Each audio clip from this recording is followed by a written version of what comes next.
ዋሽዋት እንደዛ ነው ያለች የሚገርም አዩ what's your age ስትለኝ ሌላ ኤጅ ሰጣት የወሎ ሙዚቃና ደግሞ በተጫወተው ያሰፋው አባተ የማትበላው ወፍ ተለይቶ የሚታወቀው ደርብ ዘነበ ከጠፋ ሰነባበተ እሱ ራሱ ርቄ ስለሄድኩኝ ሰዎች በቃ የተውኩት መስሏቸዋል ሲል ይናገራል።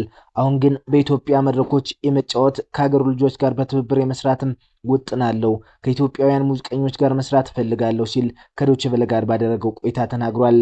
ደርብ ዘነበ ማን ነው? የተወዳጁ ድምጻዊ ደርብ ዘነበ ያልተሰሙ ሚስጥሮችን እነግራችኋለን። ቻናላችንን ላይክ፣ ሼር፣ ሰብስክራይብ በማድረግ አብራችሁን ቆዩም። ቤቴን ትዳሬንና ልጆችን ትቼ ወደ ትውልድ ሀገሬ ተመልሻለሁ። ድምጻዊና መሰንቆ ተጫዋች ደርብ ዘነበ ደሳለኝ ተግዳሮቶች በመጨረሻ አሸንፈውኝ ቤቴን ትዳሬንና ልጆችን ትቼ ወደ ትውልድ ሀገሬ ተመልሻለሁ ሲል ድምጻዊ መሰንቆ ተጫዋች ደርብ ዘነበ ተናግሯል። ድምጻዊት እናቴና አኮርዲዮን ተጫዋች አባቴ የሙዚቃ ፍቅር አሳድረውብኝ ገና የ5 ዓመት ልጅ እያለሁ ማንጎራጎር ጀመርኩ። ጎንደር የተጠነሰሰው የሙዚቃ ህይወቴ አዲስ አበባ አምጥቶ ከጎዳና እስከ ምሽት ክለብ የድምጽና የመሰንቆ ተጫዋችነት አደረሰኝ። በመካከል ትዳር ጠርቶኝ አውስትራሊያዊት አገባው። ከዛም ወደ ሀገር አውስትራሊያ ቀነው።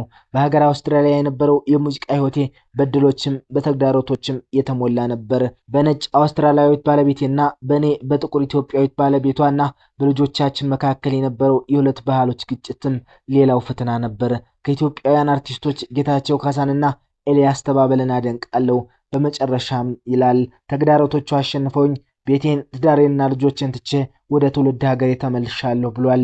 ድምጻዊው 6 የራሱን አዳዲስ ስራዎች እንደገና የተጫወታቸውን የድሮ ሙዚቃዎች የተካተቱበት አዲስ አልበም ይዞ ወደ ኢትዮጵያ ብቅ ሊል ዝግጅቱን አጠናቋል። ቅንብሩ ያምራል፣ ድምጹም ያምራል፣ ለብዙ ዓመታት የሚቆይ ነው ሲል የሚናገርለት ለአዲስ አልበም በዓለም የሙዚቃ ወዳጆች ዘንድ ተቀባይነት እንደሚያገኝ ደርብ በልበ ሙሉነት ይናገራል።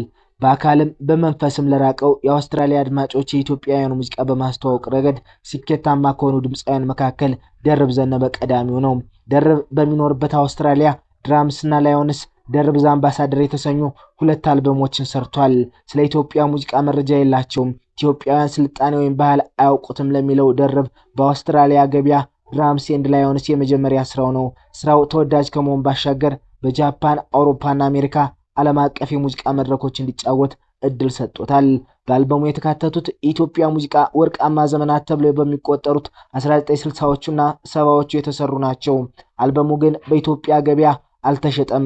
የጥላሁን ገሰሰ፣ መሐመድ አህመድ፣ አለማየሁ እሸቴና ሙላቱ አስታጥቄና የደርብ የራሱ ባህላዊ ስራዎች ተካተውበታል።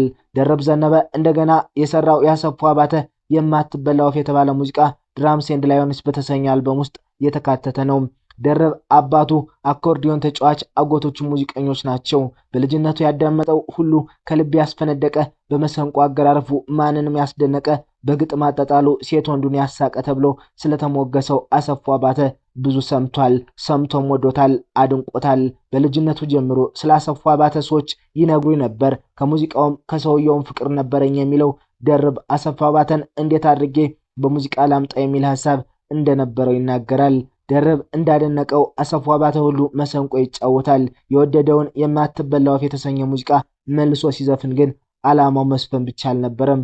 ማሲንቆ በኔ ትውልድ እንዲመለስ ፈልጌ ነበር፣ ማሲንቆን ማስተዋወቅ እፈልግ ነበር ይላል ደርብ ዘነበ። ውድ የዝግጅታችን ተከታታዮች እናንተስ ስለተወዳጁ ድምጻዊ ደርብ ዘነበ ሐሳብ አስተያየታችሁን አጋሩን። ቻናላችንን ላይክ እና ሰብስክራይብ በማድረግ ቤተሰብ ይሁኑ። ሰናይ ጊዜ ተመኘን።